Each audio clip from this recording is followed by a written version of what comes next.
to the February 6th, 2018 meeting of Henderson County Fiscal Court. We're glad you're with us today. We will begin, as always, with an invocation, and we're blessed to have Eric Hoey, pastor of Presbyterian Church of Henderson, with us to lead us in prayer. Please stand.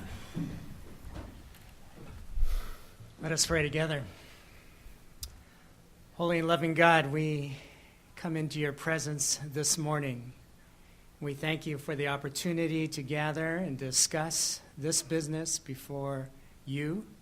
And God, we pray that you would guide and direct the thoughts and discussion and debate over with your leaders. And God, I pray that you would make yourself known as we discern how you would want us to make these decisions on behalf of this county. God, I pray for that you would watch over and protect and bless the leaders whom you've chosen to serve in this court. And so, Lord, we pray that you would watch over them and guide them and protect them. In Jesus' name we pray. Amen. Amen. Please join me in the Pledge of Allegiance. I pledge allegiance to the flag of the United States of America and to the republic for which it stands, one nation, under God, indivisible, with liberty and justice for all. And thank you, Reverend Hoy. Appreciate it. Always good to see you. Madam Clerk, please call the roll. Magistrate Alexander. Here. Magistrate Todd. Here. Magistrate Wilkerson. Here. Magistrate Putman. Here. And Magistrate Warren. Here. Welcome, gentlemen, and you have before you the minutes of the January 23rd, 2018 Fiscal Court meeting. After a period of review, I'll entertain a motion to accept those. So moved. Second. We have a motion and a second. Any other clarifications, corrections, or additions? Please call for a vote. Magistrate Alexander. Aye. Magistrate Todd. Aye. Magistrate Wilkerson. Aye. Magistrate Putman. Aye. And Magistrate Warren. Aye. We have with us this morning Dalvis Majors, who is the Judge's Scholar for February. He is from Jefferson Elementary School, and he'll join me up here, and we'll read a special proclamation in his honor.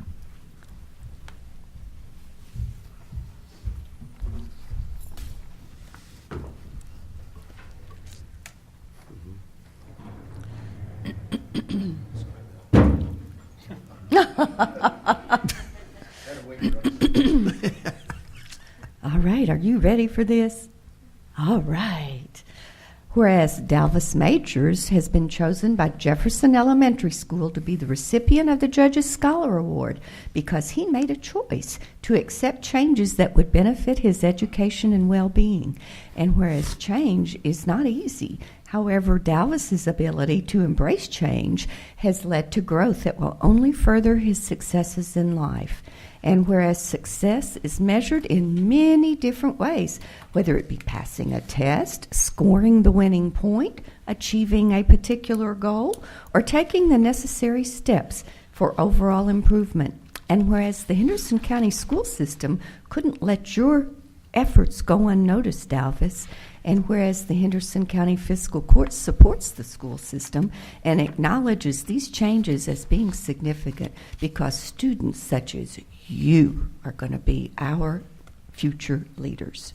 Now, therefore, I, Brad Schneider, County Judge Executive of Henderson, join with the Henderson County Fiscal Court to proclaim February 6, 2018 as Dalvis Major Day.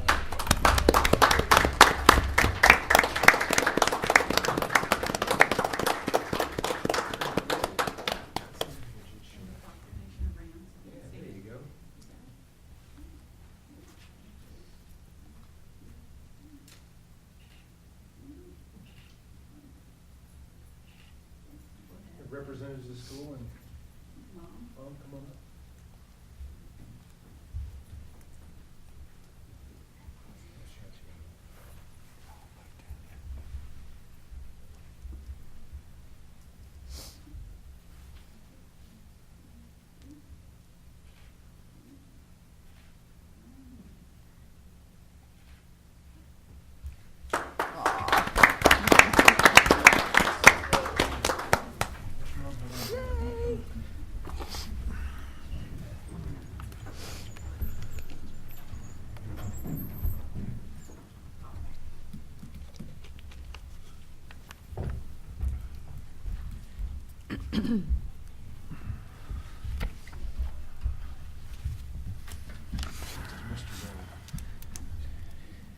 Congratulations, Dalvis, and it's always good to have a partner up here on the bench to help run the meeting and also put up with Mr. Gold. So, congratulations again. We're very proud of you, and we thank all the folks at Jefferson Elementary School for everything you do, and you should be very proud, Mom. You're doing a great job, too. Okay. Gentlemen, in your packets, you have before you our annual emergency operation plans approval for local EMA. We do this every year, and Larry Kerber is with us. If you want to mention anything specifically about this, Mr. Kerber, feel free. Thank you, Judge. Magistrates, this is just kind of an annual thing. It's to let the state know that the fiscal court supports emergency management and the initial how we do things and so on and so forth. So it's more of a, I should say, boilerplate thing. Nothing special. Nothing has changed since last year. But we annually are required annually to update the emergency operation plan to make sure it is current and usable. So that's, like I said, it's more of a political, thing that we do annually. Mm-hmm. Any questions for Mr. Kerber? Entertain a motion to approve this. So moved. Second. We have a motion and a second. Mr. Gold, do we require complete reading of this resolution? No, sir. Okay, we have a motion and a second. Any other questions or comments? Please take a vote. Magistrate Alexander. Aye. Magistrate Todd. Aye. Magistrate Wilkerson. Aye. Magistrate Putliff. Aye. And Magistrate Warren. Thank you, Mr. Kerber, for all you do, and I hope you do not have much work to do over the next couple of days. Me too. I got a email this morning that we do have a conference call with National Weather Service this afternoon in regards to the tomorrow night or tonight and tomorrow's storms or winter storms. So we'll see how that goes. I hope it's much ado about nothing. Gentlemen, several months ago, Brad Staten and representatives of the radio-controlled flyer club who operate a facility out at Sandy Lee Watkins Park came to me with an idea about new item that we could include at the park and would also serve emerging new technology. As you know, probably all too well, drones are now used in almost all aspects of the economy, everything from surveying and public safety to farming, you name it. Drones are part of the toolbox that businesses have now. And along with that, places where drone operators can both practice and compete and hone their skills with these tools, as well as just do it for recreation, is something that is happening across the country. And also education programs, both at the high school level and post-secondary level, that teach how to use drones in ways that help business and technology are emerging. And I think our high school is on the verge of including some of this curriculum at the high school and also at the college. And both Mr. Staten and the leadership of the Radio Control Club thought it would be a great idea to see about putting together a drone course, an obstacle course, at Sandy Lee Watkins Park, adjacent to the current radio-controlled club runway. And in your packet, you have both an agreement that has been drafted by Mr. Gold with the RC Club and a map showing where this drone park would be located, basically adjacent to the existing radio-controlled runway, is there. And do we have any representatives of the RC Club with us? I don't think so, but Mr. Hubiak is here. Mitzi Weber, just as she does with the Radio Control Club, would be the liaison between Fiscal Court and the club who would administer this park for us. And there is a model of what it might look like here in front. Bill, if you can pull that back a little bit towards the podium, if you don't mind. A couple things here. The agreement that is in front of you is very, very similar to the existing one we have with the Radio Control Club about governance and use of the park. It all basically flow through Mitzi Weber's office. This park would be made up of PVC obstacles made up of PVC pipe set up in movable in different configurations with a small grandstand and a concrete table that would have electrical outlets in it to help recharge the drones as people wait to use the park. It's a very basic setup. The total cost to the county, besides just ongoing mowing, would be about $5,000 or so. We can include it in our budget, the existing budget for park facilities. And it has the potential to attract new folks to the park who would fly drones, practice with drones, organize competitions around this obstacle course, which could eventually pull new money into the county, and again, be administered by the Radio Control Club through Mitzi Weber's office for scheduling and things like that. I think it's an easy win-win. The flags you see around the park would be sponsor flags that the Radio Control Club would help sell to help fund ongoing maintenance and things like that. So it would help with the cost of the whole project. Again, it's not expensive. These are all PVC plastic obstacles that would be stored in the Chase Fulcher building, for want of a better term, when not in use. And I think it's a good idea. It's meeting a future need, and it doesn't take up a whole lot of room at the park. And the space that they have designated now is basically open ground anyway. It's not being used for anything. So with that, I'll let Mr. Hubiak make any comments he'd like to make. He's sitting in on all these meetings. Mitzi had to be excused today. She had a doctor's appointment. And the RC Club is on a trip down to Florida, I believe, on a radio-controlled get-together. So we met with the judge last week, and Mr. Gold, and iron out all the particulars in the agreement. Basically, the bleacher stands are the movable stands we have out there right now that we move around from where we have the 4H BB gun range shooting and the Chase Fulcher area and the RC field. So it's not a big issue of moving that around when they have an event down there. Basically, the biggest costs are going to be we got to pour some concrete for a launch pad and for the concrete picnic table to sit on, because you can't be working on your drone where you have the park tables like we have now to have the holes punched in them, because park comes off and falls on the ground, you're not going to find it. We have a person in the community that's going to donate a concrete bench, picnic table, so it's at no cost. The fly-throughs with the little, what you see of the prescription pill bottles, that will be used PVC piping, some scrap that we have at the road department. So here again, there's no cost on something like that. Our main expenditures are the PVC piping, and we will make them to be sleeved so that when we mount them in the ground, it'll have a little stanchion that's down at grade. So when we mow, all we do is pull the stuff up, set it to the side, make your pass, put the stuff back on the ground. So we try to make it as maintenance friendly and user friendly as possible. Basically the PVC stuff, you can't use metal because it would destroy your drone if you get errant on your flight pattern. So, we try to make it, but the PVC is very easily fixed. If something happens to it, you just cut it and sleeve it and glue it back together. So,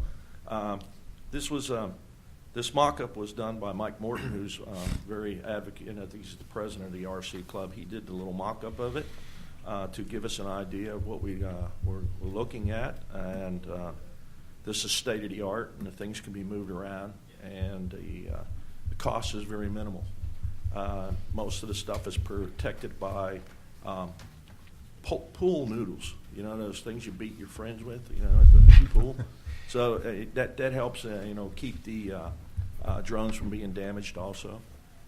So it's going to be right adjacent to the runway at the RC field. We have rerouted the configuration of the power coming in to the backside of the park, which actually will reduce the cost from our original estimate. I'm waiting on Kenergy for the updated cost associated with that we've already approved in court here several months back. So we're going to be able to save a little bit on that and run it right by here and up to the top of the hill. So it's working well together. It's kind of good that we got this here going before we got the electric in. So it's actually going to save us some money in that way, and it'll be utilized here also. Any questions? You all can see that it's essentially an extension both physically and legally, of the part of the park that is already set aside for the RC airplanes. So it's adjacent to that, and the agreement is very similar to that. It will still be available to the public for times that it's not being used by the RC group or the drone club for their fly-ins. There will be certain rules and requirements, though, just to protect public safety. When somebody does join the RC club, they automatically get some insurance that goes through that too, which is a good thing. So that it is not required to be a member of the RC club, but it is certainly a good idea, because otherwise you've got to go out and get some of that insurance yourself. And again, hopefully expand a little tourism dollars coming in, and also increase usage of the park, continue to increase usage of the park. So thought it was win-win, easy for us to do. Any thoughts, any questions? Steve, the only question I had on page 2, number 7, I was surprised that the organization would be restricted that much. But the last sentence, it says any money raised for the drone course, well, y'all can read it better than I can say it, has to be for the upkeep. But what about marketing or awards? You know, it sounds like they can only use their sponsorship money for upkeep, and I would have thought they'd want to use it for other things besides just upkeep. Well, the concern was that once something like this is built, that there is ongoing maintenance and upkeep that's needed, and that there were concerns about sponsorships being raised. Somebody essentially selling advertising space on county parks for something besides the benefit of the park. And legally, it's a whole lot cleaner if what is being raised is going directly to the maintenance and upkeep of the park. Now, they have dues, and they have other things, and they have entry fees for the competitions and things like that could all go toward those other things. Right. I think the key part of that sentence is any money raised for the drone course through sponsorships, et cetera, have to be used for the Yes, drone if they course. tell somebody, give us $500 and we'll put a banner up and we'll use it for the drone course, they need to use it for the drone course. Gotcha. Okay, that's fine. And I believe that's similar language to RC activities we have now. Yes. Good point, though. Any other questions? Any other thoughts? Could you simultaneously have two events going at the same time out there with this course and the RC? No, they would not. That's the thing about it. They would not do both of them at the same time, because you have a conflict of airspace. So that's why it was important that the RC club, it was like a partnership with them, so they know not to double up on what's going on, and it makes it clean like that. Who keeps that fair? Who keeps that what? Yeah. Like, does RC club get priority, or does the drone? I mean, Well, it's Radio control the same entity. airplane group, RC club. they have a committee or a board. It's And sort of- it's all scheduled through Parks and Recreation Director Mitzi Weber. So, anytime that they have a fly-in, they're going to know when it's going to be, and it's posted and everything like that. So, We encourage them to work very closely with Mitzi to make sure there are no conflicts or any kind of debates. And if one raises to the level that Mitzi feels like she needs to come to us with questions, she can do that. We're going to allow her to schedule. The main benefit of having, like Bill was saying, having the RC Airplane Club as being the licensee for both the airstrip and the drone course is that gives Mitzi one point of contact to deal with as far as reserving it and things like that. So it's a lot easier to manage those conflicts. Thanks. Any other questions? Can I entertain a motion to approve this agreement? So move. Second. And in lieu of our fiscal clerk, who obviously just stepped away, I'll conduct a quick vote. Here she is back. I'm sorry, we've got two things going today. Sue, we have a motion from Butch to approve the agreement and a second from George. Any other questions? Please call for a vote. Magistrate Alexander. Aye. Magistrate Todd. Magistrate Wilkerson. Magistrate Putman. Aye. And Magistrate Warren. Thank you, and I look forward to seeing the first activity out there on that, and maybe even trying my hand. I think a couple magistrates may own drones, and may want to give it a shot. I'll be interested to see it. We're going to keep Mr. Hubiak at the podium to open the material bid recommendations, or make his recommendations on the material bids that we received.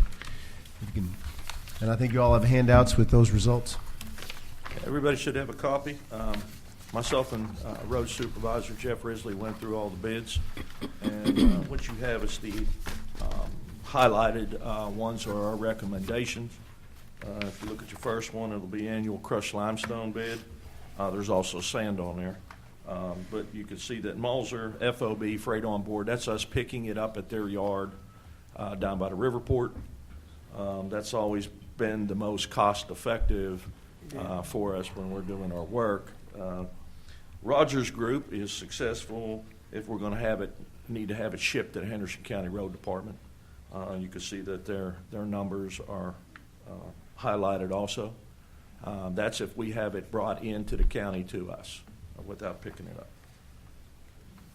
Any questions on the crushed limestone and sand? Moving on to the next page, this is the N12 culvert pipe double wall. You can see we had two bidders, Ohio Valley Drainage and Utility Pipe Sales. On the very small pipe, Utility Pipe Sales was the successful bidder on 4, 6, 8, and 10.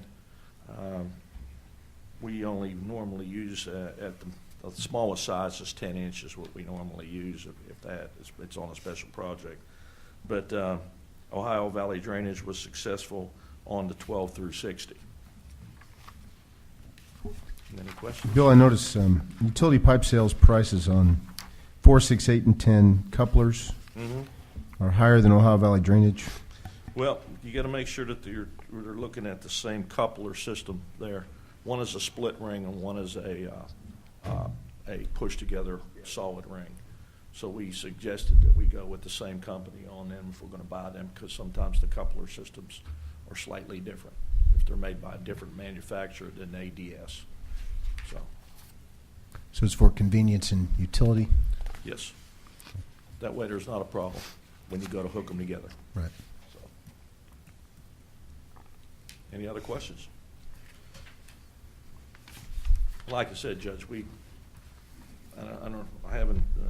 haven't used any 4, 6, or 8 in the past. So. Gotcha. All right, next annual bid was the concrete.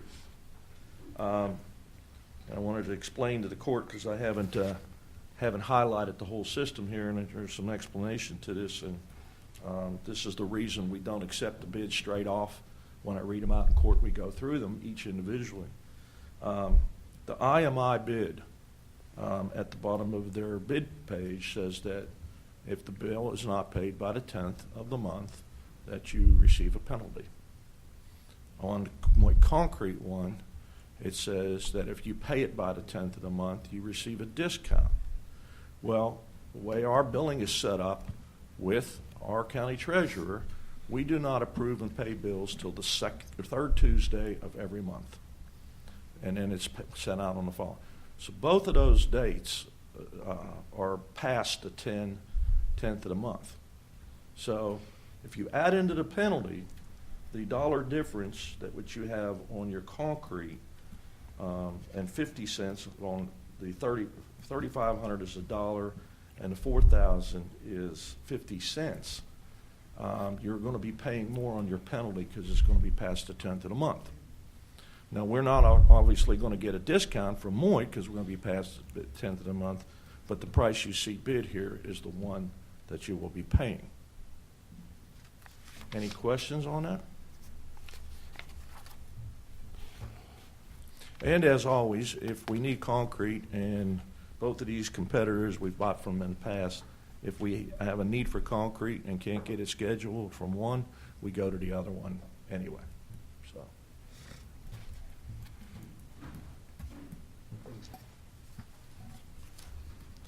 Next one, chip and seal. You only have one bidder, and it's J.H. Rudolph. Of course, we haven't done any chip and seal. but we bid it anyway, just in case we have a desire to try it at some point on some of our gravel roads. We have been using in the past, instead of chip and sealing, we have been using our milled asphalt as far as dust control, which has been working out very well in the past. We put it down on our gravel roads in front of the residences, which are located on gravel roads, and on the river camps down on Green River 1 and 2, and the houses along there. And we've been very successful in using the millings. So, and the bituminous asphalt on the back page here. We had only 2 bidders this year. E and B did not bid. We don't know why. They were sent a package, and we also double-checked with them, before the bids came back, as we like to have as much competition as possible. As you can see, that we don't do any FOB because we don't have equipment to lay the asphalt. So your Rogers Group was successful with your hot mix surface, your hot mix binder, your hot mix base is gone. That's an incorrect one. The hot mix base goes to J.H. Rudolph. Sorry about that, Aaron.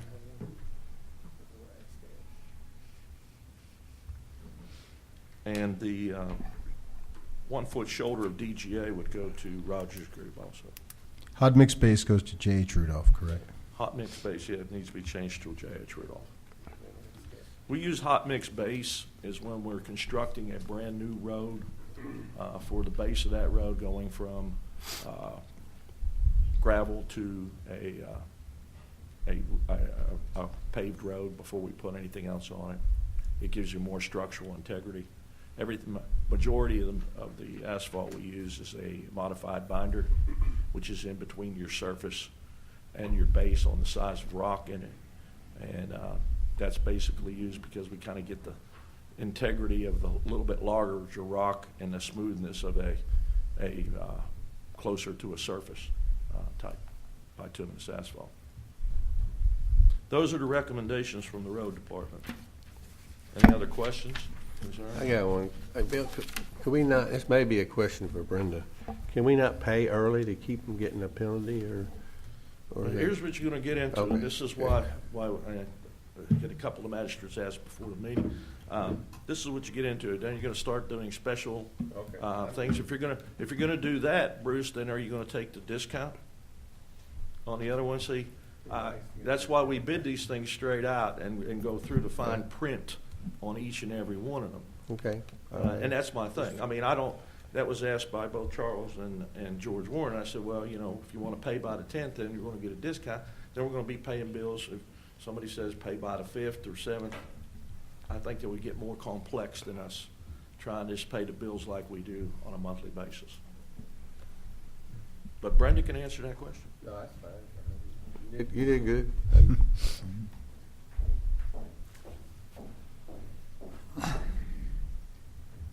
The only other option to this is standing orders, and this is dictated by the Department of Local Government. Mm-hmm. And generally, standing orders are your daily normal expenses such as utilities and postage. Right. And I don't think that DLG would allow for this routine expense They would. to be I'm part good. of the standing order. All right. Thank you. Understood. Any other questions? We'll entertain a motion to accept the bids as recommended. So moved. Second. We have a motion and a second. Any other questions? Please call for a vote. Magistrate Alexander. Aye. Magistrate Todd. Aye. Magistrate Wilkerson. Aye. Magistrate Putman. Aye. And Magistrate Warren. Thank you. We appreciate the companies making those bids and working with us. Billy, would you want to come back up? We have a bit of a discussion regarding the condition of our county roads, and the recent freeze and thaw. Warm weather followed by freezing cold weather has really done a number on county roads, and in the past, to help ease the amount of damage done before we can get to patching season, the county has recommended a weight restriction on county roads, and I think Mr. Hubiak has We have said in the had- past that we will reach that point perhaps again. Yeah, we've had numerous calls by some trucking companies wanting to know if we have imposed the weight restriction yet. As it doesn't take much to go down the roads right now, and it doesn't matter whether it's a city, state, or county road. Due to the hard freeze that we had in December over 2 weeks, and then a quick thaw, and then we had the freezing rain and snow on top, and freeze again, and then thaw again, and we're looking at more. The roads are under great distress. We are out patching every single day, as long as weather allows us to. But trying to catch up, you realize that we have over 330 miles of asphalt roads to try to maintain. And it is both mine and the road department's recommendation that we impose some kind of a weight restriction on the county roads till we get past, I'd say, the next month and a half at least. Bill, has there been discussion with the sheriff's department about how to enforce that? Well, we haven't done that yet. I don't know whether the sheriff's department or is that a DOT restriction on the weight limits. So in the past, we have always informed the sheriff's department, but I'm not sure whether that is actually a function of the sheriff's department to enforce weight limits. I mean, they might be able to go and check, somebody and talk to them or something like that, but Sheriff Brady is present. No. We have a second in command here, and I'm sure he'd be glad to speak on that.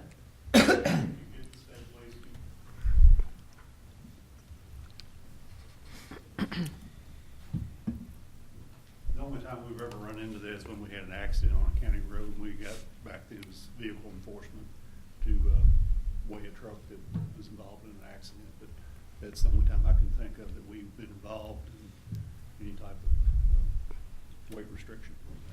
To my knowledge, CVE does not patrol county roads. No. Okay, so it would have to be you all It'd have to be pulling somebody over, suspecting them to be overweight, and then... Or doing it after the fact, after an accident.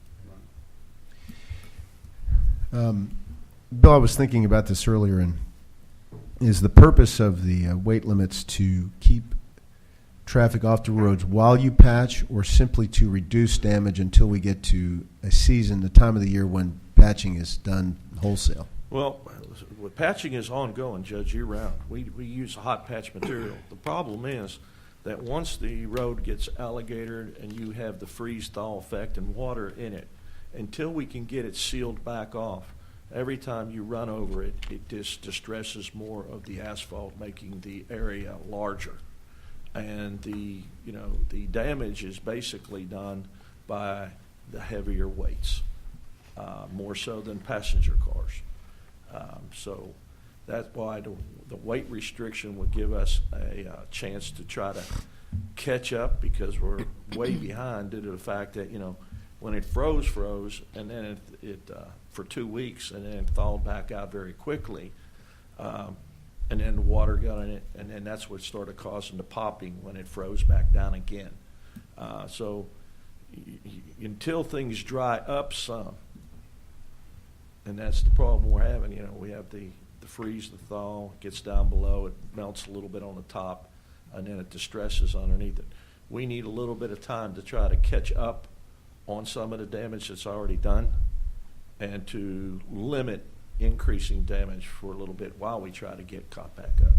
So merely instituting these weight limits in areas where you're currently patching doesn't help you entirely. No, It needs to be a blanket. We can't pick and choose what road we're going to put a weight limit on. That would not work very well, both for enforcement nor for us either. Bill, the current county ordinance is 36,000 pounds. Do you have a recommendation? To as to what 30,000. Should be 30,000. We can draft an ordinance to that effect if it's the will of the fiscal court. We'd be glad to do that. We have members of the road department met earlier today to talk about this. Any thoughts? I know Master Alexander had some feedback from people in your district about this. Well, yes, as well, the entire county, of course, the farming district it's going to put a hardship on them, because normally they have contracts to deliver grain at this time of year. Actually, March is when it really comes in, and it's starting now. January and March are your big times. So I would think that maybe we could, you said several weeks, could we monitor this thing weekly? And maybe... Yeah, what we can do, Charles, is we can monitor it and give an update and a suggestion to the court every fiscal court meeting. Okay. Would that suffice? Okay.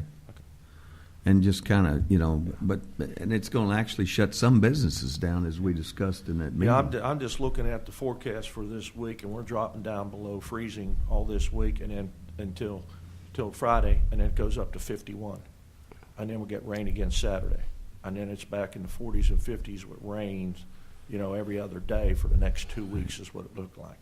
So with that water getting into the cracks, and then you have your weight coming in on it's already spongy. That's what does more damage to the road, is the flexing of the asphalt and then the crumbling and the alligator effects. You'll see is when you drive through the county roads or city roads or state roads, you can see where these areas are. It'll have the actually the gravel, or it could be even deep enough that the dirt material will pump up through the asphalt from down below. We've had that happen. I've seen it. Yeah. I mean, we actually had to go out to a spot last week in Magistrate Todd's area where it had bucked up through the asphalt so much that we had to go out there and dig it off so the bottom of the cars wouldn't scrape. It had heaved up that much. Mm-hmm.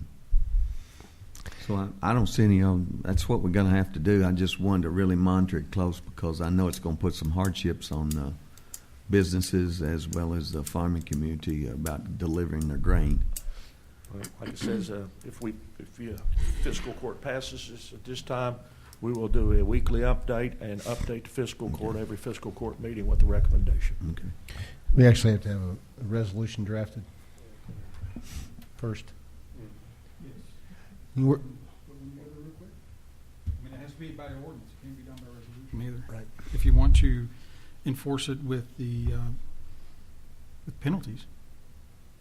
I mean, otherwise, if you want to put a sign up saying "Pretty please" with sugar on top, don't go over 30,000 pounds. If you want to enforce it with the same penalties that are in there now, which is the same as if they were on a regular highway, which is 2 cents per pound overweight, that would have to be done by ordinance. Depending on the advertising schedule, I can draft a quick one up right now as we're going, and we can. I think the weighing would be something that we're not really capable of doing. We can't do it, but you can call DOT in to do it, and vehicle enforcement can do it. I just thought if you might have a fine and maybe a warning and then a fine and just a fine if you had to do something. But get out there and weigh those trucks and stuff, that's going to be a hassle for a lot of people, especially I don't know, is the sheriff department, is that who we're going to ask to do it? You're not, that's what I'm saying. There's mobile equipment that CVE has, Commercial Vehicle Enforcement has, but the sheriff's department would have to suspect that a vehicle was overweight and then call out CVE to bring their mobile scales to weigh them. I make a recommendation that Mr. Hubiak consult with Mr. Gold after this meeting, and if we need to convene a special called meeting to approve a resolution, we do that. I don't want to rush through this now and have something that's not enforceable or yeah, ill-advised. we're going to have to come up with some kind of enforceable mechanism. The safety concern is real. Pothole roads and rough roads are a safety hazard. The enforcement is a issue that I want to work through, make sure we're doing the right thing, and I also want to be sensitive to the businesses that will be impacted by this measure. But I think, as Mr. Alexander said in a meeting earlier, doing nothing will set us back 2 or 3 years in road maintenance and make the roads definitely dangerous for the rest of this wintertime. So can you get with Mr. Gold and draft something that we can consider, perhaps a special called meeting? And just for reference to the court as you're going forward on this, Article 1 under Chapter 230 of our current ordinances has to do with weight limits and the enforcement process there. So if you all have any suggestions as to how that may need to be tweaked, just let me know. And we'll go forward there. And that does currently have a 36,000 pound gross weight limit All county roads. on all county roads, unless otherwise specifically posted by sign. It exempts school buses and fire department equipment. So there's your suggestion was 30,000 pound limit, and there's a 36,000 pound limit right now. And typically, when I think Mr. Alexander, you said that earlier, when farm trucks are on the roads anyway, loaded with grain, they tend to be well over that 36,000 pounds anyway. I'll tell you. 36 is not going to matter to the farm community because they're well over that anyway. There's no trucks that I'm aware of that you can go to market weighing 36 or 30,000. Then let's look at this, Judge. Maybe we can work something out with the sheriff's department and get them to call the vehicle enforcement people on any suspected trucks that are over the 36,000. Because, the 3-ton difference is really not going to make a difference. It's the people who are already running overweight Right. that are damaging the road.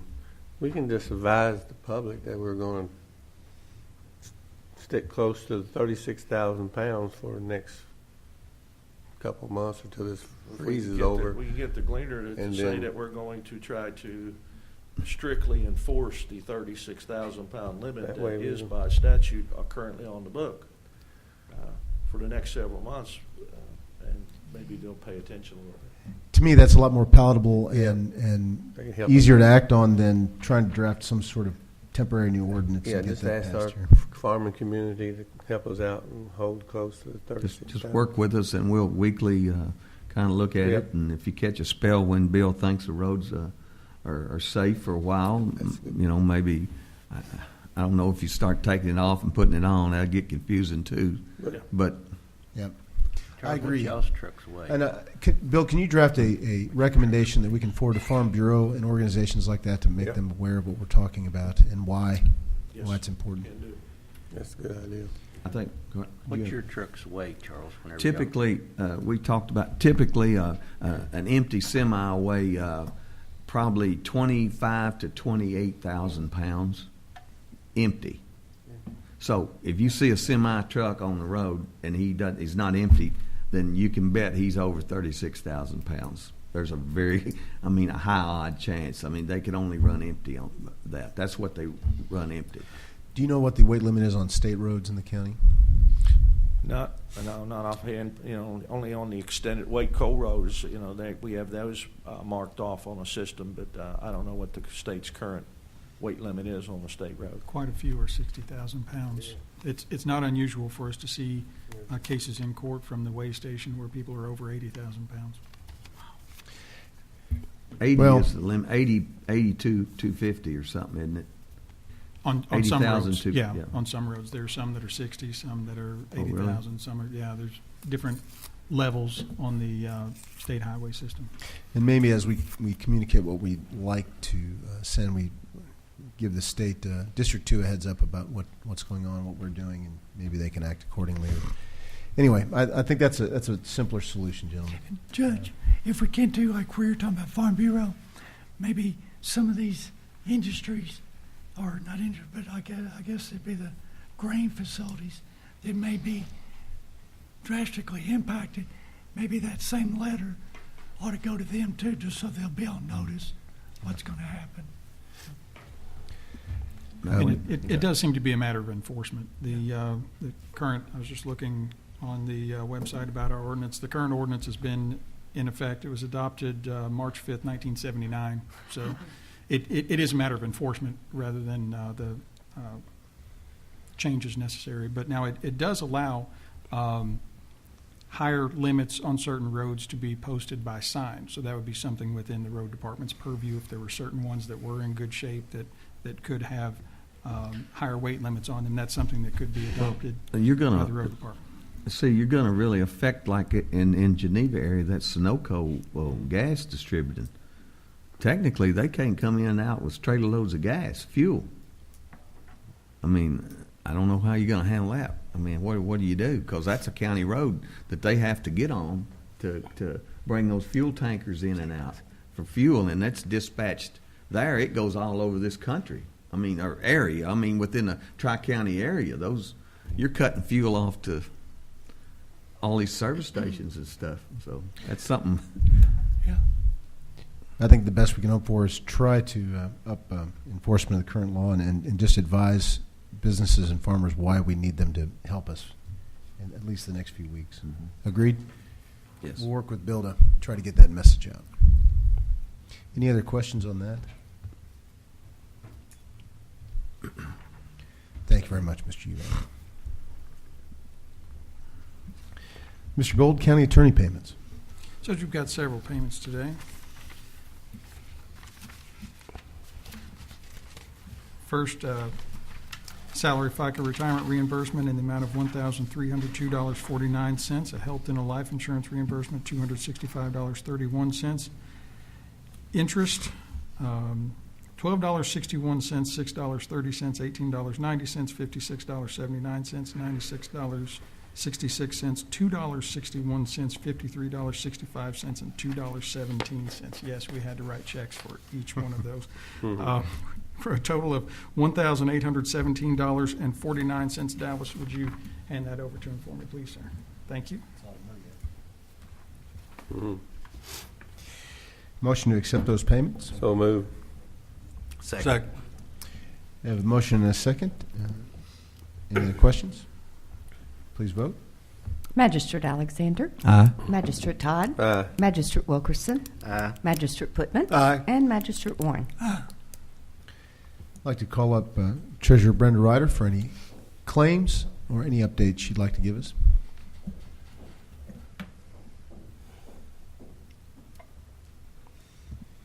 I have one claim payable to Visa in the amount of $1,771.18. This is for the expense line items of judges' training travel, fiscal court training travel, and advertising for the fiscal court. Move to pay the claims. Motion and a second. Any other questions? Please call for a vote.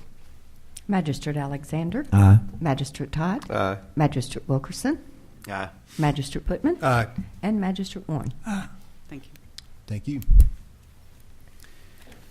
This time, if any members of the audience here would like to step up to the podium and say anything for the good of the county, we welcome you to. Looks like Occupational Tax Administrator and Assistant County Attorney Andrew Powell's on his way. And I'm going to speak to you as the president of the Henderson Lions Club. We started our auction this week. Last night we had a good first night. It didn't crash and burn. That first night you're always like, oh gosh, is it going to happen? Judge did a great job being on TV, but I wanted to give you all a personal invitation as a representative of our club. We have now started culminating our auction with a live auction Saturday night at Rookies. Mike Herron and his outfit come and auction off some really nice things. It's a big day for our club. It's probably the largest revenue generator for our club, just that one day for the whole year. Tickets are $50 each, or $75 for a couple. You get a meal and an adult beverage, and the opportunity to be seen and bid and help us raise money, because every dollar we make stays in this community. So I just wanted to personally invite you. Tickets are limited, but we do have some. Judge has his pair. Mr. Gold has his pair, and just wanted to make sure y'all know that it's available. I have tickets with me on your way out today. Come by and see me. We'd love to get you in the room and have a big night Saturday night. I appreciate your time. And if you can't come, they can go online to, what is it, kylines.auctionanything.org. This week, about 75% of the items we auction on TV Monday through Friday is also available online at kylines.auctionanything.com, and you can bid on those items. And again, just trying to do good work in Henderson, and appreciate your support. Thank you. We appreciate all that the Lions do, and we are very proud that a member of our team here is president of the Lions Club this year. So thank you for your good work, Andrew.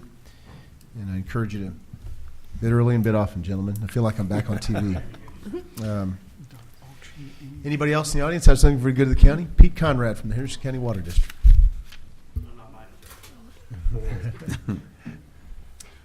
Magistrate Warren had contacted me about about possibly putting in a hydrant out for some folks out near East Doubletree. A couple on Steelyard. Yeah, a couple on Steelyard and East Doubletree. We've kind of looked into that. Have kind of a ballpark cost. I don't know if you want to talk about.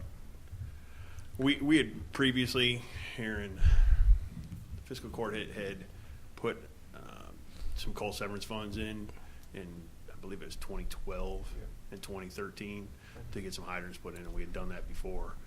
I don't know if the magistrate. I mean, the way I was approaching it was what we've always done since that group of hydrants is if folks want to have some put in, we kind of work with them to try to get them set in and try to keep them as low cost as we can on it. We looked at this one here. I know you had talked about maybe possibly having the fire court put in money again, or vice versa. The one we're looking at would probably be. I can't necessarily set one on East Doubletree because, and Bill can tell you, there's some kind of tall ditches over there where my water main ends up getting a little bit high. We could put one on Trace Chain in 1078, and we could probably cover about, give or take, 50 to 60 possible properties right now. I mean, we're looking at about 50 houses, 5 vacant lots, and a handful of other ones. When you set a hydrant in, depending on your insurance carrier, if it's they have a handful of different ways that they look at how close it needs to be to your house for insurance, where you get the insurance benefits. The rule of thumb is 1,000 feet, and it's usually 1,000 road feet. And one will tell you it's got to be 1,000 road feet to your actual house. One will tell you it has to be to your property line. One of them tells you it has to be to your driveway. Someone will tell you it's 1,000 feet as the crow flies. And there's about 6 or 7 more that, as the crow flies, kind of thing, they're within 1,000 feet. So there's upwards of possibly 60 of them out there. And I think you said, was it like $3,800?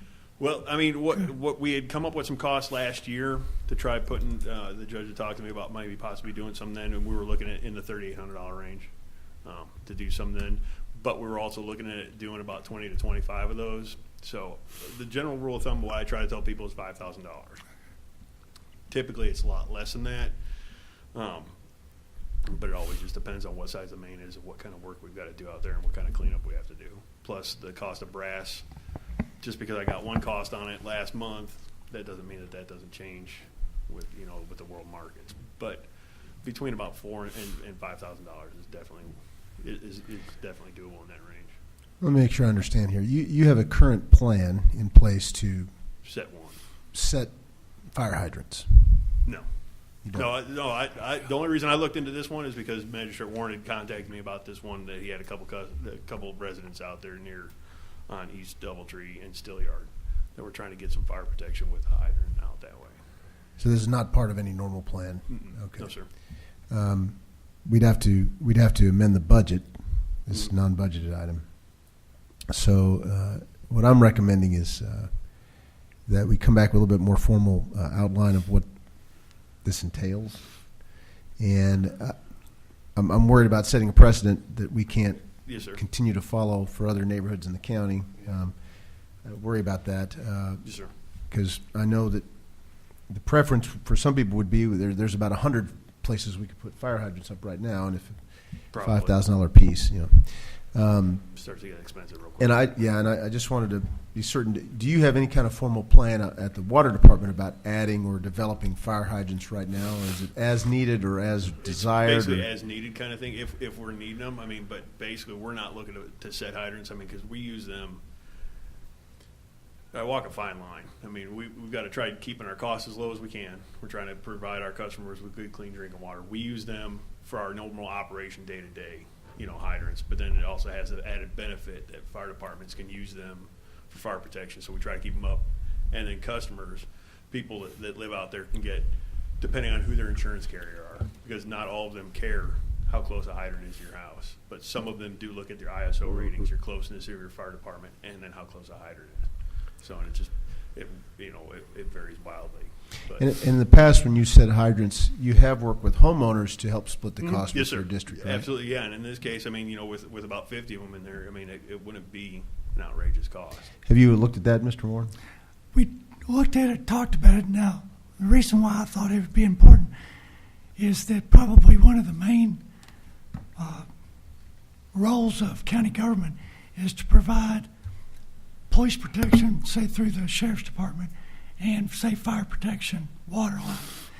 And since there was going to be, originally I was even thinking 40 or 45, but now we're talking about 55 Well, or 60. it's changed because where we had originally Right. talked about trying to do it, 'cause, I mean, we've been looking at this since Thursday. So- I can't set where we had talked about Right. originally on East Double. So it's even a better scenario. And the way I look at it, it's kind of a win-win, that if we can help these people to enhance their property values by having better fire protection, it'll benefit those people. And then God only knows that if we can prevent a fire, or if there is a fire, we can keep it from expanding. I thought for, say, even now, $5,000 for 60 houses, that's a minimal cost going in. Now, if it was 4 houses, I would question the validity and the need. But when you're looking at this many houses, and the people came to me to ask for it, I really would like for the court to consider doing it. And I know in the contingency account, we have like $870,000, which part of that was, as we know, for the jail. But there is money for things like this that come up somewhat unexpectedly, that we can use that money. And when you're talking about this many homes, I think there's a real benefit to the citizens to help them with their fire protection. So, my rather would be to go ahead and do it and authorize you to do further evaluation. And as long as it stays under that 5,000, to go ahead and do it. But, because I think the sheer numbers justify it. Can you bring a recommendation back, or at least an outline of what this project is? And Sure. I would recommend that we first contact the homeowners to see their appetite towards helping with this, because again, we could do this all over the county if we really wanted Yeah, I to. was going to say, I mean, there's areas all over this county that needs, I mean, I've got calls here, you know, 416, and Yes, sir. that there's Busby 2 or 3 Station, miles of Ribbon. homes there that doesn't have fire hydrant at all up through there, so that's all over the county. I mean, And if we want to get in the business of helping Pete put fire hydrants in, I'd be more than happy to look at the budget and create a Yeah. line item for that and have us all discuss that and see what we could do with a multi-year plan to make that happen. I'd rather go about it in a more deliberative way, to be honest. I don't think this is an emergency. This neighborhood's been there for quite some time. So I'd like to think about it a little bit more cautiously than, and I appreciate what you're saying. I do. If I'm making sense here, though, we would have to amend the budget in some fashion, because I don't know what line item it would come out of. We don't have anything budgeted for this at the moment, any specific line item, I don't think. We can review the budget and see how it could be handled, but I think the contingency fund can be used for that. But you can't pay things right out of the contingency Right. fund. It has to be moved to another line item Right. that's appropriate for that expense, and Right. then pay out of that. Right. And I'm not sure that we have such a line item in the budget right now, if I'm not mistaken. So I have to look at that a little bit more closely. You know, I might interject. You know, if it's 60 houses, I did a little quick math. That's $83 per household. Yes, sir. And if it saved you anything on your insurance, it wouldn't take.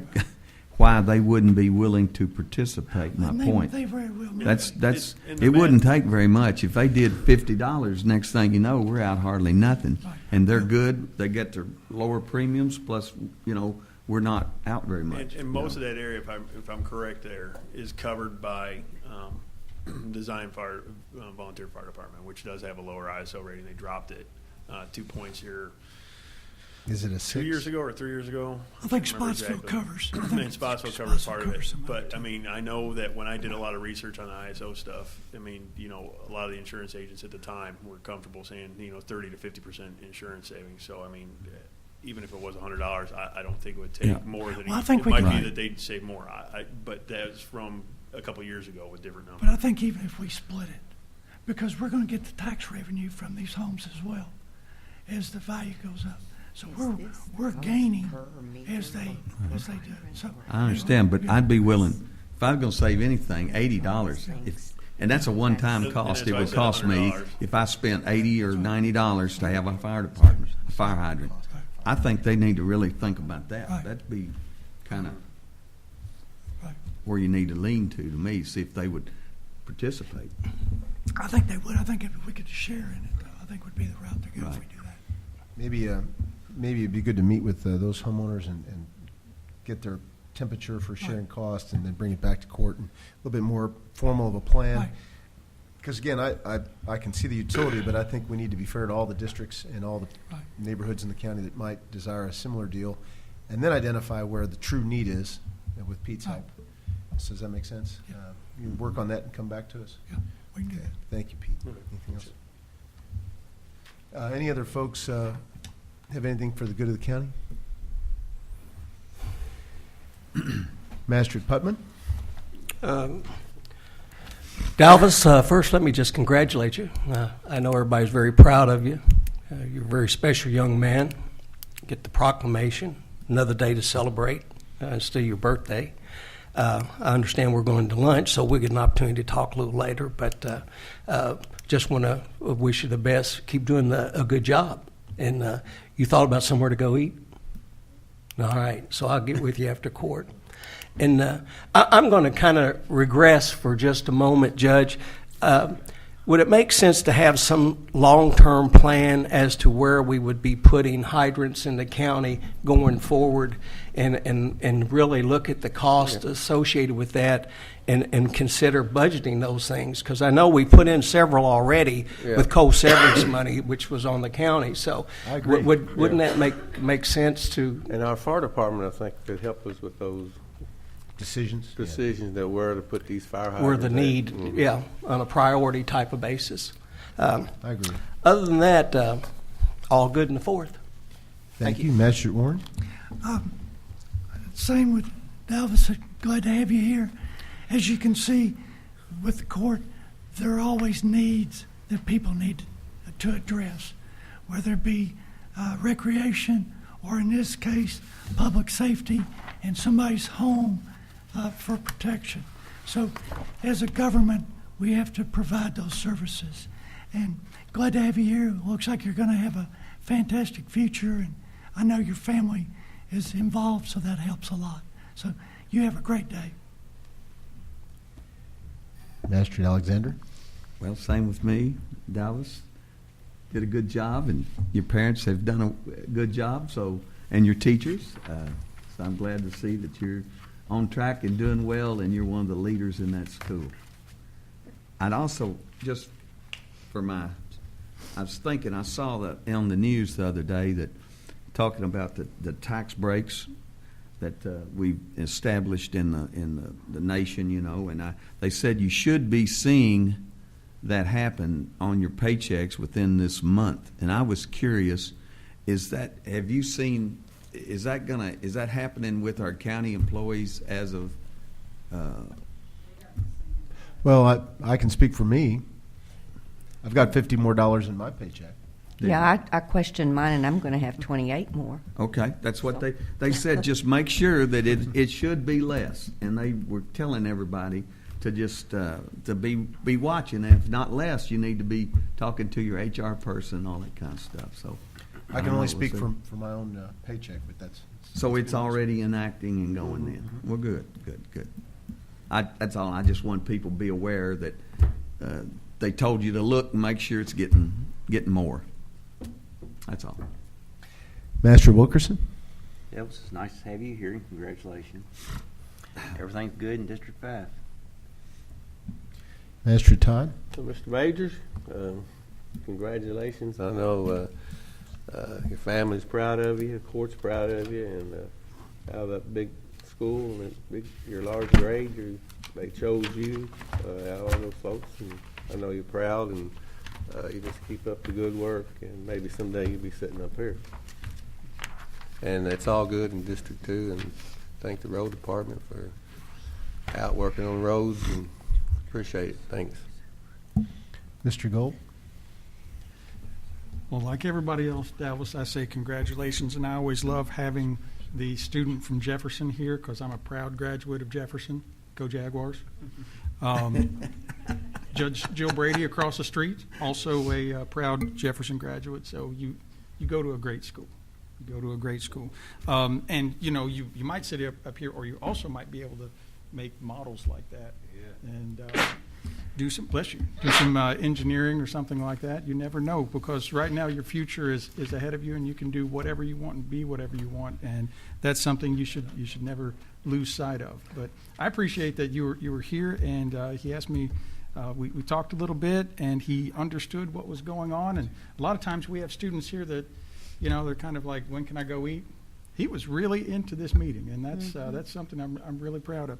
As far as the county attorney's office, I'm really proud of our staff for the way they're functioning while there's so much going on there. The banging, beating, dust, all of those things, but it is coming along, and thanks to Bill and his crew for helping move that forward. But I'm also really amazed at how well my folks have been able to adapt to all of it. Some of them have already been moved twice and will have their desk moved at least 2 more times before we're all said and done.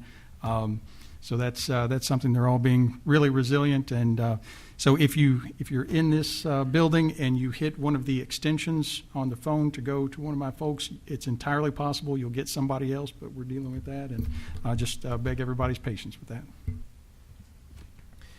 Thank you, Mr. Gold, and I'll join the chorus in congratulating Dalvis. Glad you're with us. Thanks for hanging up here at the dais this morning, and thank you to all the work that your teachers are doing and your principal is doing to make Jefferson a great school. So congratulations. This is a big deal. You should treat it as a big deal. Be proud. Do you have a sister by chance, or a brother? 2 brothers and 4 sisters. You have 2 brothers and 4 sisters? Well, I guarantee you, none of them have probably been judges, scholars. Is that a good guess? Well, you have something to hold over their head for quite some time, Dalvis, and make sure they see that proclamation, and just remind them of that for the rest of their lives. In fact, just like my siblings do with the stuff that they did when they were kids. So congratulations. Thanks for being up here. Thanks for joining us. Couple thoughts. Again, I think fiscal court is always concerned with public safety. I think the matter of fire hydrants is something I've heard a lot over the course of my short tenure in this seat. And I'm always for trying to do what we think is best for the public. I also think that being deliberative with our budget and deliberative with our funds and trying to map out plans that address these can often be more effective than single one-off knee-jerk reactions to certain situations. So if we can compromise there and come up with a plan that helps people all over the county in the long run, that would be my preference. So we'll look at those things, and I think one of the successes the fiscal court has had the last couple of years in budgeting has been being more deliberative and more open and looking at the bigger picture, longer term picture. So we'll try take all those things in considerations. I look forward to seeing what information you bring back from that neighborhood and how we can work together with the county water department to make it the most effective it can be with the funds that we have available to us. I want to encourage everybody, if you have time this evening, to attend the I-69 Bridge Open House at the Community College. It starts at 4:30, especially for people who have property that is potentially in the corridor of the 3 remaining routes that are being considered. This is a chance to have much more detail given to you by the project team. They have virtual reality flyovers for each of the 3 routes, so you can kind of see what it's going to look like in front of your property or on your property or next door. They'll have much more information about how they're going about their deliberations and take in input. We hope that they make a recommendation on the route that they're going to bring to the federal government within the next few weeks after these open houses. If you missed tonight, you can go to Boise High School tomorrow night, again at 4:30, get the same information. They're going to do this kind of New York deli style, where everybody will get a number. And when your number is called, you're able to spend some one-on-one time, some quality time with members of the team instead of being up in groups where you may or may not get your question answered. So I think it's going to be much more detailed and patient with the people who have specific questions. I also want to reiterate that nothing has been decided yet, and if one of the routes is coming right through your front yard, I don't necessarily think that that's what the end result is going to be. Just be patient and hopefully work with the team to get as much information as you can. I also want to mention West Kentucky Thank You Night, which is this Thursday night in Frankfort, and I know many members of the fiscal court are going to be going to a conference in Lexington, or Mr. Todd will be heading up to Frankfort in his role as board member of CAECO. and the Kentucky Commissioners and Magistrates Association to talk about the ongoing debate in Frankfurt about pensions and the budget. And West Kentucky Thank You Night Thursday night is going to be at the Capitol Plaza Hotel. I believe it starts at 6 or 6 o'clock. This is a come as you are reception, no RSVP necessary if you're in the area. This is a chance for people from Western Kentucky, both legislative officials, business leaders, and just folks who live in Western Kentucky, to interact with all of the legislature and remind them of the importance of everything going on in Western Kentucky and push for the things that we want in Western Kentucky, including I-69, which has been the theme for several years now, and I believe will be the theme again Thursday night. It's again at the Capitol Plaza Hotel in Frankfurt. West Kentucky Thank You Night.